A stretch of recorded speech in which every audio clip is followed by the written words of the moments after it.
Ever wondered which car key programmers are actually worth your money in 2026? I've spent weeks testing the tools that promise to do it all. Keys, remotes, diagnostics, the works. And I'm going to break down exactly what works, what slows you down, and what's just hype. By the end of this video, you'll know which tools make your daily work faster, which ones have hidden drawbacks, and who should actually use them. No fluff, no over-the-top claims, just clear, honest insights from someone who's handled these tools on real cars. Stick around because if you're thinking about upgrading your kit this year, this guide could save you time, money, and a lot of frustration. Number 5. Autel MaxiIM KM100. So imagine you're actually out there doing keys every week, not just unboxing stuff for fun. That's where the KM100 makes sense. I've used it mainly for quick spare keys and lost key jobs, and honestly, the speed is what stood out. Generating a universal key and jumping straight into learning it without dragging out extra tools saves real time, especially on mobile jobs. It feels built for getting in, getting paid, and moving on. What I liked most is how often it just works over OBD. For common cars, you're not fighting the car or the tool. What I didn't love is that it's not magic. Newer, high-security cars will still stop you, and the tablet itself feels more work device than premium. This is for locksmiths or shops doing keys regularly. If you're a beginner or just curious, I'd skip it. Number 4. Lonsdor K518 PRO. A customer called late in the afternoon with a Toyota that had no working keys at all. No spare, no codes, just a dead stop in the driveway. Jobs like that used to mean saying, "Tow it," or "come back tomorrow." This time, I grabbed the K518 PRO. It's the kind of tool you don't think about until you really need it. I used it to figure out the key situation, generate what I needed, and get the car moving without chasing online codes or extra devices. It fits into daily work because it handles the messy jobs, not just the easy ones.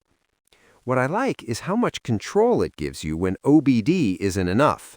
The downside is it's not something you learn in a weekend. You need experience to use it confidently. If you're serious about locksmith work, it's worth it. If not, it's probably too much. Number 3. MUCAR 892 BT. Ever get tired of switching between a scan tool and a key programmer just to finish one job? That's basically where the IM508S fits into my day.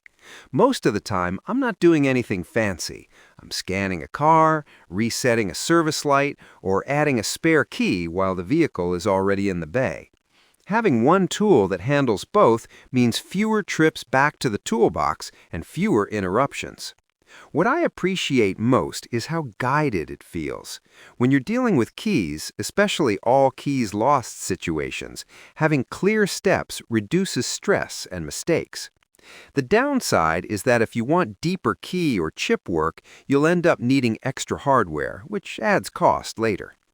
This makes sense for repair shops or locksmiths who want balance and simplicity. If you only do advanced key work all day, you'll probably want something more specialized. Number 2. Xhorse VVDI Key Tool. I'll be honest, I trust the Key Tool Plus more than most tools I carry, and that didn't happen overnight. It earned that spot after handling jobs that usually force you to grab 3 different devices. On a normal day, it lets me program keys, check chips, and move on without unpacking half the van. When you're mobile, that matters more than flashy features. What really stands out is how much is built in. You don't constantly hunt for adapters or extra boxes, which keeps the workflow smooth. That said, it's not perfect. Some functions lean on tokens or points, and if you're doing high volume, that can get annoying fast. This tool makes sense for full-time locksmiths, especially if you're already in the Xhorse world. If you only touch keys once in a while, it's probably more tool than you need. Number 1. Autel MaxiIM 508S. I used this on a late-model SUV with multiple warning lights and no clear direction. Plugged it in, ran a full scan. The tool didn't just show codes, it pointed me toward likely causes. That saved time. In daily use, the 892BT works best as a diagnostic hub. Active tests, resets, and basic coding cover most shop needs. The biggest strength is value. You get serious diagnostic coverage without worrying about subscriptions or expired updates. The weakness is key programming depth. The T-Key 101 is fine for simple jobs, but it won't replace a dedicated locksmith tool. You still need experience to judge what the AI suggests. This setup is for independent shops and technicians who want faster answers and fewer tools. It's not for full-time locksmiths or anyone expecting dealer-level programming on every vehicle. That's it for today's look at the top car key programmers for 2026. If you want to dive a bit deeper or see the tools I used up close, I've dropped some links in the description.